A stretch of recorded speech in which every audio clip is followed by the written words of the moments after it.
What's going on, everybody? My name is Ben and welcome back to the All at Sea group build. And this is episode number 9 for our A6M2-N Rufe. Today we are going to be getting some paint here on top of the plastic and making this thing look awesome. So first order of business, I'm going to be using aluminum by Vallejo. We're going to be using that in our airbrush, spraying it at about 20 or so PSI. I'm going to overcoat the entire craft in that aluminum by Vallejo. That's going to give us a good base that we can work with and move forward. Now I'm going to make sure that I don't airbrush just everything, because the engine, I'm very happy with my finish on that, and I'm also very happy with my finish on the cockpit. So I want to make sure that when I airbrush the entire aircraft, I'm not getting paint everywhere.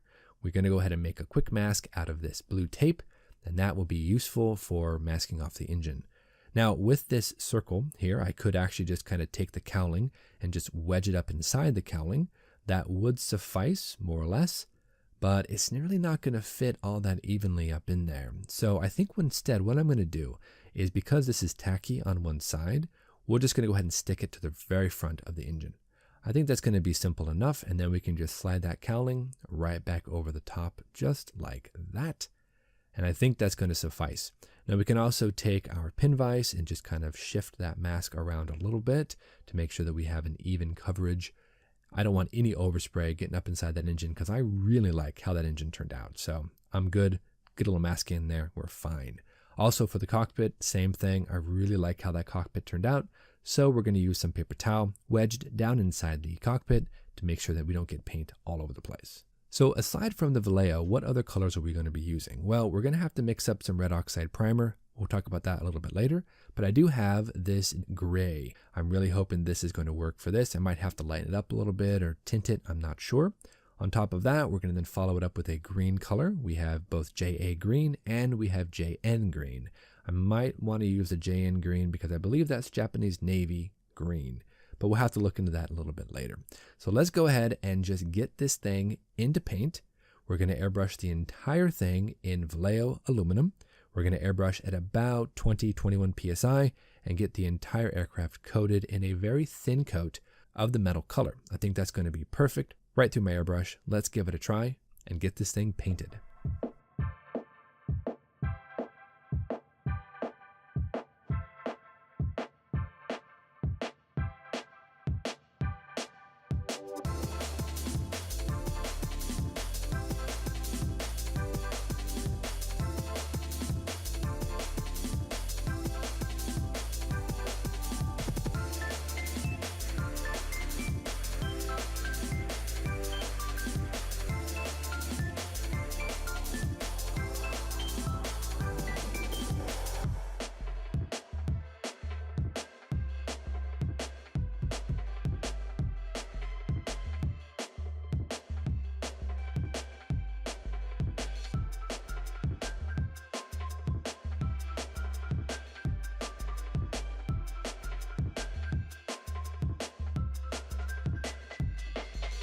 All right, we have everything painted, and while that is drying, we have no choice but to continue with the next step, and unfortunately, that is more masking. Now, I actually just finished masking up a set of canopies for my A6M3 Model 32 Hemp that I'm building with Joe over there at Mad Genius Productions. This is deja vu for me because I literally just finished doing these, so we have to do another set. That's the only unfortunate part. But that's okay, we have kind of a routine down. We have our Tamiya masking tape set out. We've got some squares of blue tape as well, ready to go. Let's grab our ruler and start cutting up some lines of tape. Honestly, I really should invest in some liquid mask because that would make things a lot easier. So I think the next trip to the hobby store, I'm going to go ahead and see what they have for liquid mask. Right now though, this is the best I have, so we're just going to push through. Using our Tamiya tape, we're going to go ahead and form a perimeter around the edge of the clear part and then fill in the center section with another piece of tape. So let's go ahead and get it done and move on from here.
All right, everybody, our paint is nice and dry, so we're going to go ahead and move on to the final step for today, and that is a quick application of Future to seal all that color in. We also worked a bit on the canopies. Those are ready to go. We're going to let those dry, focus just on the aircraft, talk a little bit about some paint, and talk about kind of our idea of where we're going to take this awesome little model. So the reason I'm actually applying Future to this aircraft is because I really need to make sure that my aluminum color stays nice and protected, because I'm going to be pretty hard and rough on the paint from here on out. The next episode, we're going to have to come on back and we're going to figure out how to airbrush a color called red oxide primer. The entire aircraft will get painted in that red oxide primer, and once that's cured, we can then start the actual top coats. So we are going to then apply JN Gray, and then we're going to apply a JN Green.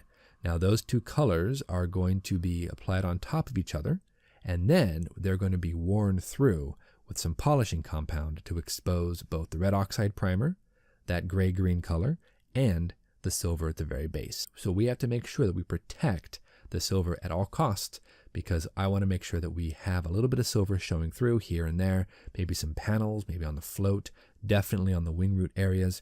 So I'm just going to attempt to reproduce this method that I read about in my Osprey A6M modeling book.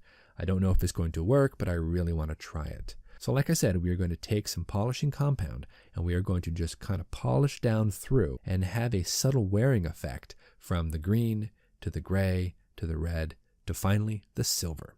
Now, I have no idea if it's going to work, but I really want to try it out. So next episode, we're going to come on back and we're going to attempt to create a red oxide primer color to go ahead and begin the entire process of painting this roof. But anyway, until then, guys, thank you so much for watching. It was a shorter episode today, I know, but that's just because I wanted to go ahead and get the ball rolling, get that aluminum paint on there, get that all sealed up with Future, so the next episode we can put it into high gear and see what we can do. So as always, thank you so much for watching. You know the drill. Go out, get yourself some bench time, have some fun, build something cool, and we'll see you back here next week on episode number 10 on the All at Sea group build here on Ben Builds. Thank you so much, everybody. We'll see you soon.